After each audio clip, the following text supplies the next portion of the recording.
Hi, and thank you for joining the Water Healing Project. I'm Vanessa Gibson, your intuitive and facilitator for the project. Just wanted to come on and give you some updates of the different types of things we've been balancing that have been coming up in the energetic balancings I've been doing in the last 10 days with the Manatee Pocket surrogate water and also in person when I've been down visiting. I'm like, a 20-minute walk, a 5-minute drive from the park, maybe a 2-minute drive. I'm pretty close. I'm grateful about that. Anyway, so when I first started working with the water, I got this sample and I came back, I did a energy balancing. And what came through is we were working with clearing an emotion of anger. So the water was holding an energetic signature. The space where there was an imbalance or asking for harmonization was within this emotion of anger. So as I went further and received more information on this emotion of anger, it had to do with the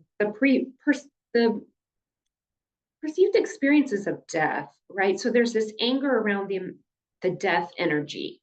So there's two parts to the death energy that were coming through.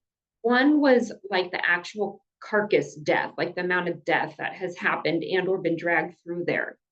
If you recall on my introduction, the Manatee Pocket, this little bay, has been used as a fisherman's haven. It's been a place where they've been like processed fish that they had caught out at sea for years and years. So the amount of dead carcass is really the word that comes through that has been dragged in and out, and that energy signature has imprinted this water heavily. So there's that is not a natural harmonization. So there's an emotional residue so of the emotion of anger. So I went in and I did some balancing, some energetic balancings on that emotional residue of the emotion of anger.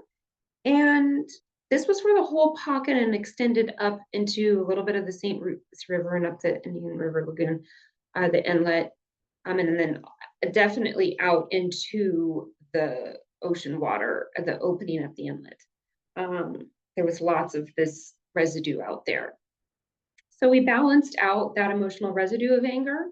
And then there was the second aspect of the emotional of anger that was asking for harmonization or balancing. And that was to do with, it was really interesting. It was a kind of collection of like, it was angry that this area, this water, it's not being appreciated. It's angry that it used to home and nurture a multitude of critters like mammals, and we're talking manatees, dolphins. There were pods of dolphins that called this home, many pods of manatees called Manatee Pocket that called this place home, and lots of different, just variety of fish. It's still full. It has tons of sea turtles still. There's still a lot of what they're calling as like the holders that still are living there and holding the energy and the signatures of the possibility of what was, but really it's also what's coming. There's something new. There's a new expression that's built upon the foundation of what was, which was beautiful and wonderful and clear and healthy and had high quality and high vibe life energy in that pocket. But there's also so much more available that's these holders, these sea turtles and the fish and the dolphins and the manatees and the like the crabs. I mean, they're still there and they're holding these new signatures. So we're going to be working with them. They're going to be our little collaborators in our project. So anyways, there's those two parts, and then also going back to the lack of appreciation, it was like this lack of being able to be appreciated by the humans, the mammals. We are mammals. We belong there. We're connected with this bay. For generations, families and people have been appreciating. They got their livelihood from here. They generated their livelihood from this specific area. You know, they went there for joy. There was a park at the end. It's called Sanskrit Park.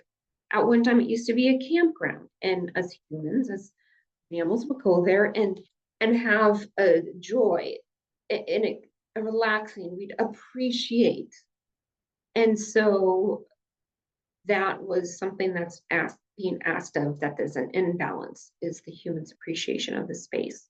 There is appreciation. I mean, it is a very used area. It has 3 boat ramps.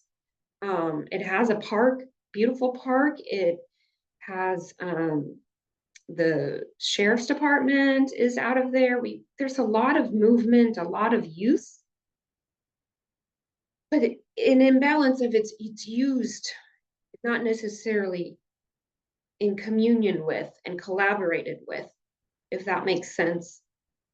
As people, we're just using it because it's there and it feeds what we want, but we're not feeding it what it wants.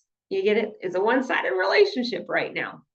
So that has to be balanced. So I did some energetic balancings on those emotions of anger, the two parts of that. Then we went into the aspect and the element of metal. So I was really curious. So here's my little water sample. You know how it has this color. There's this color to the pocket, this rusty red, brown, mucky, lack of clarity. And I had asked, and I was curious to my guides, like, what is this color? Like, is it pollution? Because we do have Lake Okeechobee is connected to the St. Lucie River, and the United States Army, they head that up. That's their domain. So they have been dumping the water from the lake. When the lake levels get too high, they send it east and west down the rivers.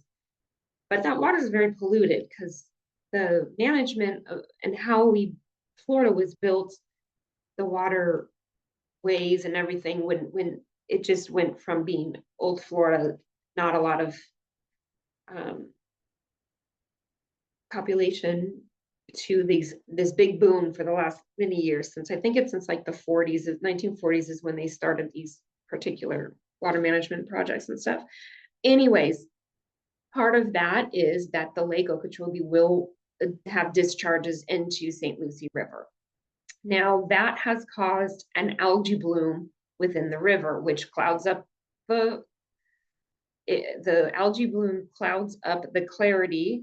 It blocks the sun, which feeds the eelgrass, which unfortunately feeds the mammals and is housing for seahorses and for all kinds of other fish, and the oysters. The water clarity and the oysters, they don't get the sunlight, they don't have the water quality, the right chemistry, salinity to live in, and it's been very damaging to the ecosystems. So that's a big piece of it. But I said, if there's anything, what would be the best place to put my energy? Where can we look at what has movement? What is the priority here when it comes to the clarity and the quality of our water here in the pocket? And this is so fascinating to me. Do you know what showed up? The element of metal. Like, what? The metal element. And I had to get more information, right? Like, how is the element of metal disrupting and out of harmony with the rivers and the clarity and the quality of the water? No, it's not about these pollutants. It's not about our lawn feet. These aren't the priorities to focus on right now. No, it's a focus on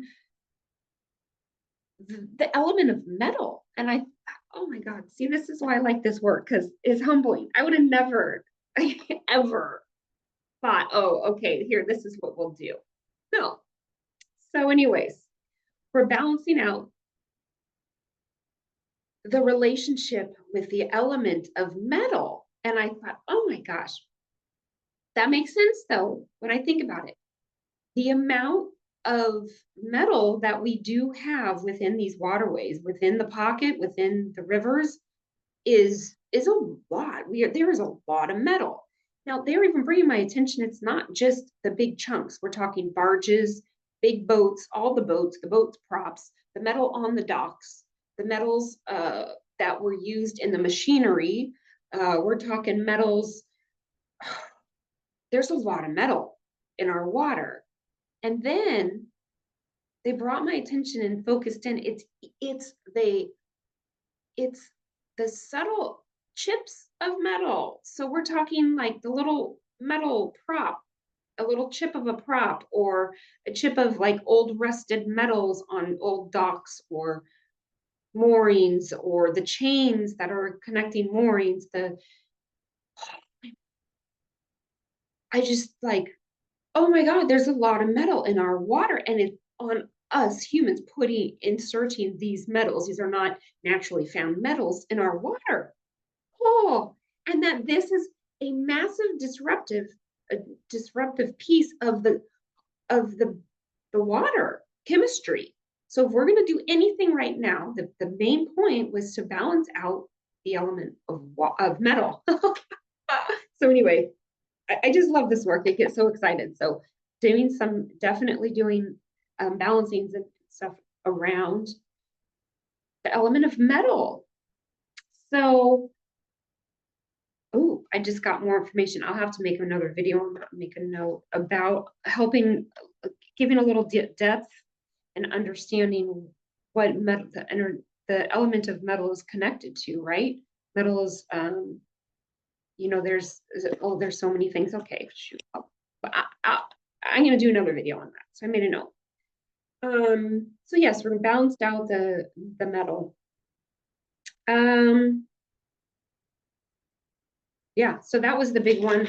We did emotions of anger and metal together, which is interesting. They're kind of apart.